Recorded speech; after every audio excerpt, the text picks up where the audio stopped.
Honorable Dada Ken Lakhani sir, Chairperson, Co-Chairman, and my dear friends. When I think of modern medicine, I think of only one thing. Modern medicine to me is like a soap. When I was in school, you think back about 30 years, 40 years, there used to be only one kind of soap, Hamam, Lifebuoy, right? Only one kind of soap. Whether you want to wash your face, wash your hair, wash your body, one soap. But today, there is a soap for your face, for your hand, there is a hand wash, something like that. For hair, there is shampoo.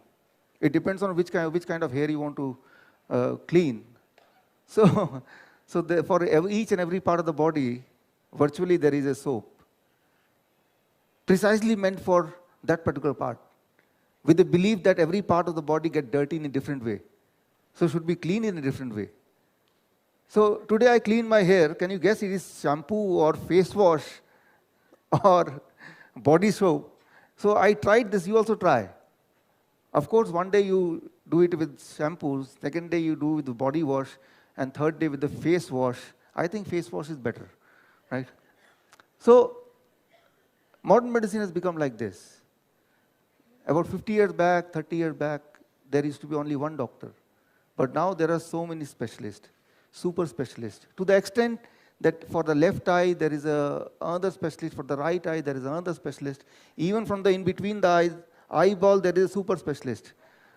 So it reminds me of a story of an elephant you might have heard in your childhood. Elephant and 7 blind men. So it is the same. Unless you see a person as a whole, you cannot repair, you cannot correct it. Your interpretation will not be correct. So that is the most important thing. We have to understand that each and every part of the body is connected together, integrated together. It cannot be seen as a separate entity. And the moment you try to see it as a separate entity, you can do the treatment, but you cannot cure. So that's why I think always it is called practicing doctor. Practice, not perfect. It is a practice. Have you ever heard practicing engineer? There is no practicing engineer, a perfect engineer, right? But there is a practicing doctor because not sure of what will be the outcome. And to me, among all the profession, doctor is the best profession. Whether you give result or not, you will get your money. Right? Suppose you take your car to the mechanic shop, but he is not able to repair the car. Will you give him money? You will not give him money. Rather, you will ask for some penalty because he has wasted your time and a lot of other things, your misery. But in medical science, in doctors, the good thing for all of us, among at least those who are doctors, they need not to worry about money. That will come, right? And if the patient dies, then it will they're next to them, their relative, somebody will give. So here we have to really think about it. What should be the medical science? And I call it table to toilet. Before I start, let me ask a simple question.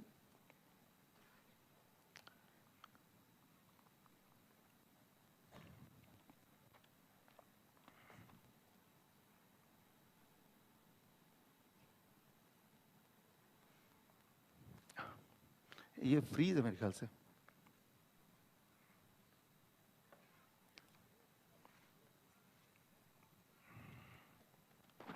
यहाँ हो रहा है, वहाँ नहीं हो रहा.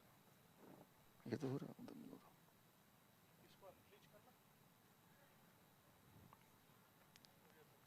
हो गया? Can you tell me which are the disease not of the microbes, not of the germs? Which are the disease out of this which is not caused by the germs, not caused by the microbes? Anybody, anyone? You? Diabetes? Heart disease? Hypertension?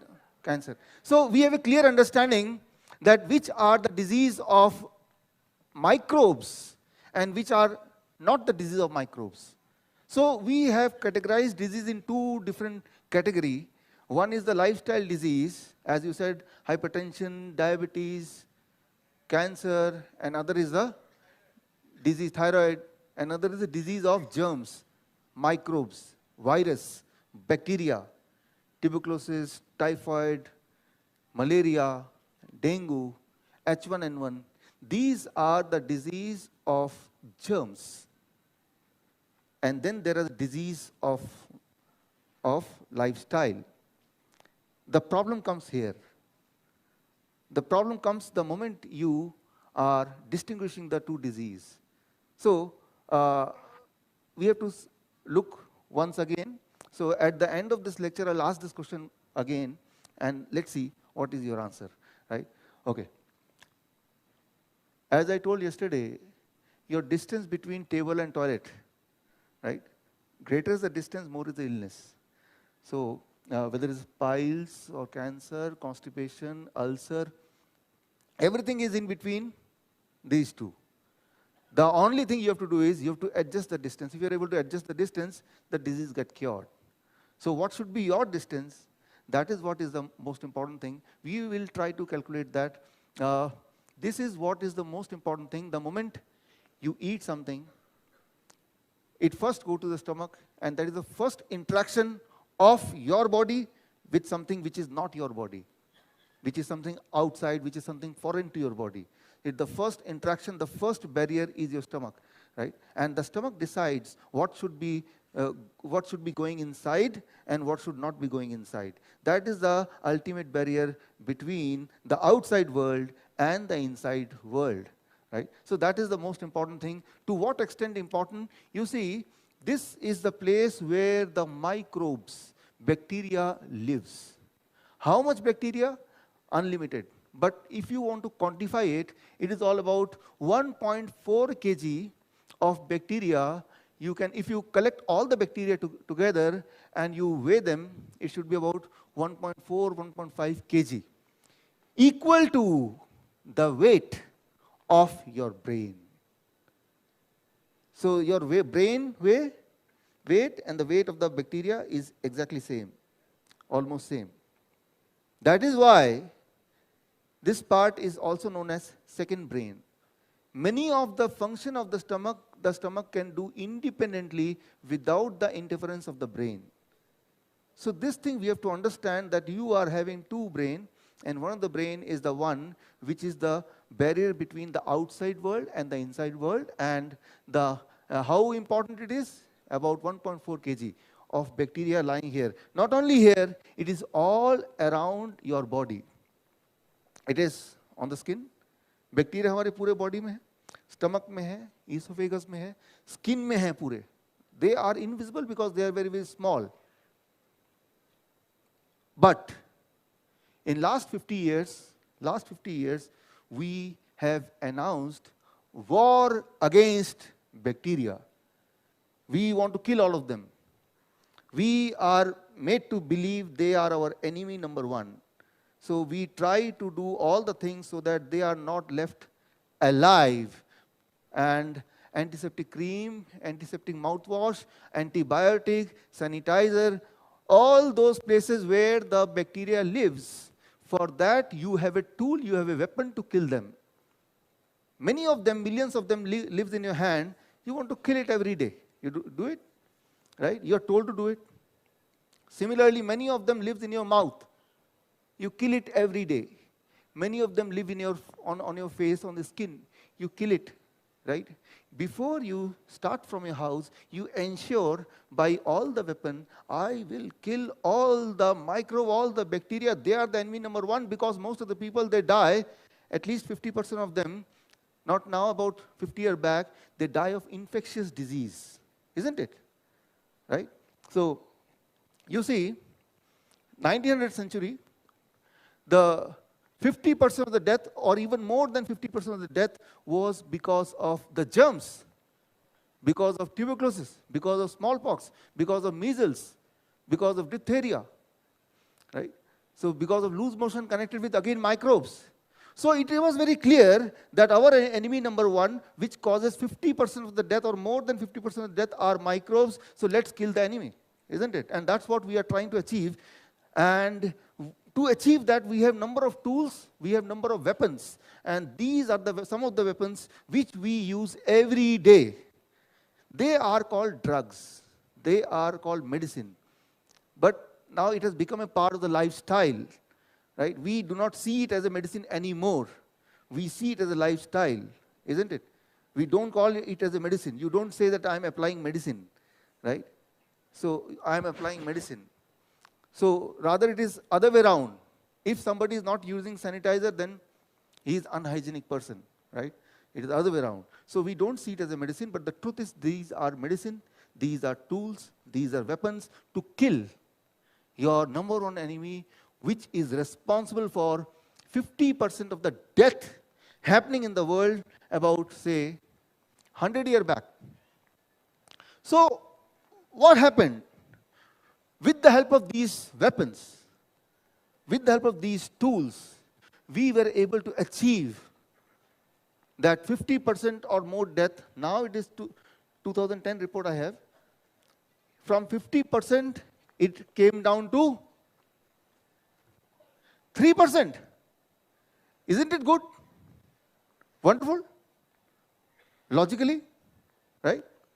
50%, you kill all the enemy. Now the human being die of infectious disease, only 3%. Out of every 100 people, the cause of death because of infectious disease is just 3%. So this means modern medicine has achieved something wonderful. And you were criticizing yesterday, making some people angry.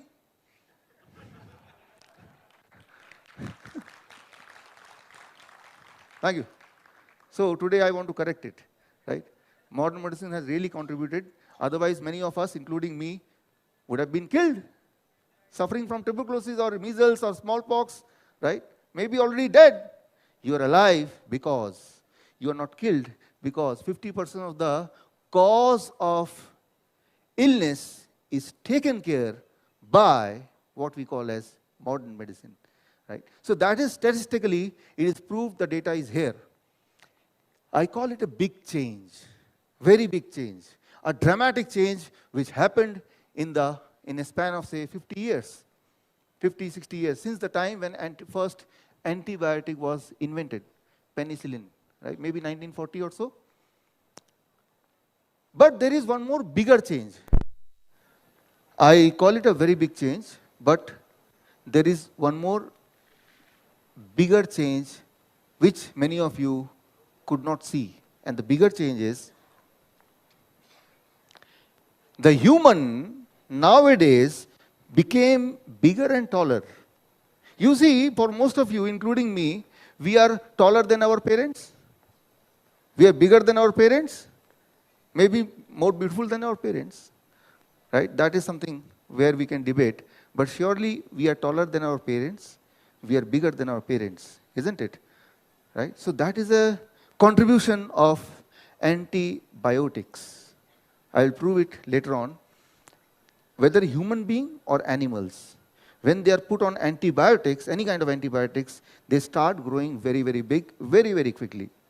That's why the animals who are grown to be killed so that it becomes your food, they are grown with a lot of antibiotics, because then they will grow very, very fast, very, very big, and then they will be more money. It will translate into more money. Right? So one more good thing is, you want to be bigger, taller, or you want to remain shorter? Everybody would like to be taller and bigger, isn't it? And this means antibiotics or those medicine are contributing silently in one more thing, making you taller, making you bigger. Right? So there is a reference also. But it's like, you see tomato, which is grown, homegrown tomato in a village, looks little bit ugly, very, very small, but then genetically modified tomato. Looks like coming from the factory, all evenly shaped, all very big. So nowadays, the human being, should we compare the human being with this tomato, or they have become this? Right?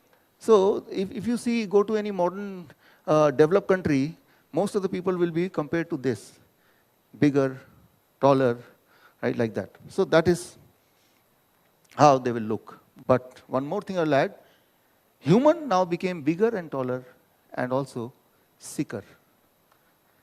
More sick than before, no doubt about it. Because now most part of the life, for most of the people, we are consuming some kind of medication, and for most part of the life, for most people, we are under some kind of pain on a continuous basis. Some kind of pain, right?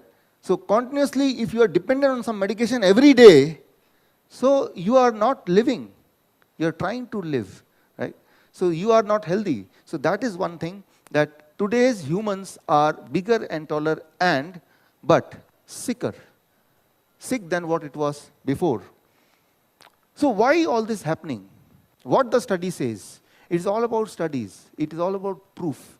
So the mechanism, how the body works inside, what causes these changes, if you understand the cause, then only you can find the cure. Then only you can find the solution. To find the solution of a problem, first thing is we have to find what causes this problem at the first place. Unless you know what is the solution, what is the problem, what is the cause, why it happened, you cannot go for the solution. So the cause, let's go back. It starts with what we call as antibiotic resistance. It is a very simple concept. Let me make you understand in a very simple way. I'll give you one example to make you understand. Classical example is example of one bacteria called Helicobacter H. pylori bacteria. H. pylori we'll call by name. It is seen in 1980 that more and more people were suffering from ulcer.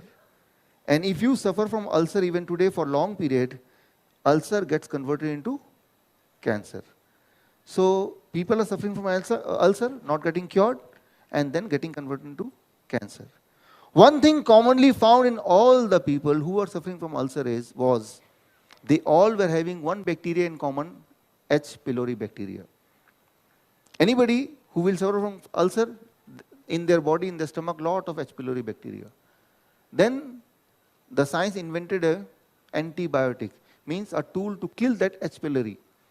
And they saw when they kill H. pylori bacteria in the people who are suffering from ulcer, the ulcer goes away. So they got a cure, a medicine to treat ulcer. Clear? So this means you see 10 people suffering from ulcer, and then see what is common among them, and you try to eliminate that common thing. And if the ulcer goes, this means the cause is, what is the cause in this case? H. pylori, right? So you know the cause, you remove the cause. If it is cured, then it is more, now you are sure about it, the cause of ulcer was H. pylori. What is the underlying mechanism? That is not important, that people are not interested. Most of the time even science could not find. But more important here is that if I could do something to remove ulcer, that is the first duty of science, or what we call as modern medicine. So that was achieved. So how it happens?